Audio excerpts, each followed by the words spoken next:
face à la corruption, le gouvernement togolais a choisi de faire du dilatoire. Entre le cadre législatif et les réalités ahurissantes, la corruption semble être en terre conquise au Togo. L'application effective de la loi sur la déclaration des biens est l'un des symboles du laxisme écœurant dont fait preuve le gouvernement dans la lutte contre la corruption. Une loi foulée aux pieds par de nombreux hauts fonctionnaires assujettis sous le regard complice du chef de l'État, Faure Gnassingbé, qui lui-même entretient le flou sur la déclaration des biens et avoirs.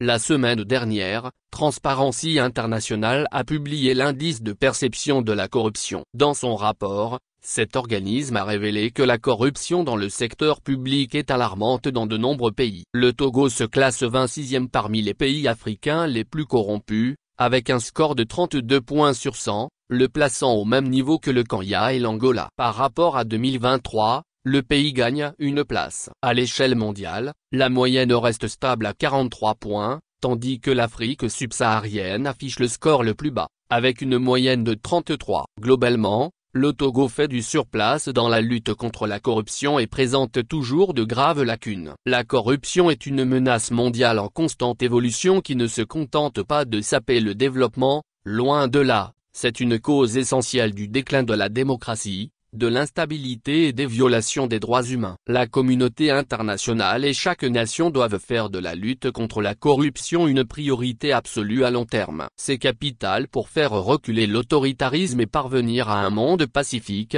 libre et durable. Les tendances dangereuses révélées par l'indice de perception de la corruption de cette année montrent qu'il est nécessaire de prendre des mesures concrètes dès maintenant pour lutter contre la corruption, déclarait François Valérian, président de Transparency International.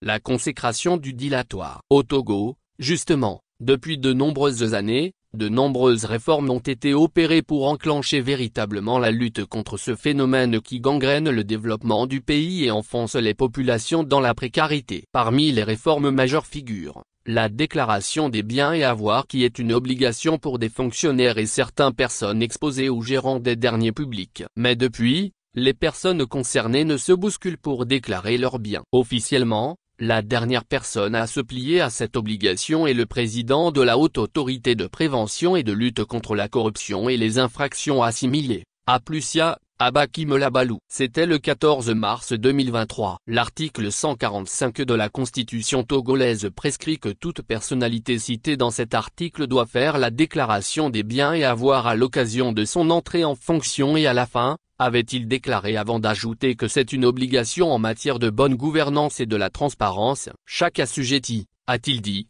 doit pouvoir répondre et qu'à la fin on s'assure que son patrimoine n'a pas évolué de façon indue. Dans un pays où les affaires d'enrichissement illicite, de détournement et de blanchiment d'argent sont monnaie courante, cette loi devrait être appliquée à la lettre. Mais que nenni. Les nombreux appels publics lancés par le médiateur de la République chargé de recueillir les déclarations semblent tomber dans les oreilles de sourds. Tout ceci au vu et au su du chef de l'État, Faure Gnassingbé, qui semble s'accommoder avec ce qui ressemble à un refus délibéré des assujettis d'obéir à la loi. Et pourtant, certains de ses homologues de la sous-région font de la déclaration l'une de leurs armes contre la propagation de la corruption dans leur pays. Le Ghana et le Libéria dans le concret. Au Libéria, le président, Joseph Boaké, a suspendu le mercredi 12 février 2025, 457 fonctionnaires gouvernementaux pour non-respect des obligations de déclaration de patrimoine. Cette sanction intervient après la publication d'un rapport de l'Agence anticorruption du Libéria, l'AC, qui a identifié ces responsables comme n'ayant pas soumis leur déclaration avant le délai fixé en novembre 2024. Selon le communiqué de la présidence, les fonctionnaires concernés sont suspendus pour une période d'1 mois sans salaire, ou jusqu'à ce qu'ils se conforment aux exigences légales en matière de transparence. Parmi les fonctionnaires sanctionnés figure notamment l'intégralité de la direction par intérim de la Liberia Electricity Corporation, LEC, des personnalités de premier plan telles que Mohamed Maladoba, envoyé spécial du président pour l'investissement, et Christopher Ajonanuga, ambassadeur itinérant pour le tourisme. Le chef de l'État a affirmé son engagement envers la bonne gouvernance, la transparence et la lutte contre la corruption, soulignant que la déclaration d'actifs n'est pas seulement une obligation légale mais aussi une mesure fondamentale pour promouvoir la transparence et restaurer la confiance du public dans les institutions. Plus proche du Togo, au Ghana, Le président John Dramani Mahama frappe fort en matière de transparence. Il a choisi de rendre publique sa déclaration de patrimoine, un geste rare qui marque son engagement contre la corruption. Lors de cette remise publique,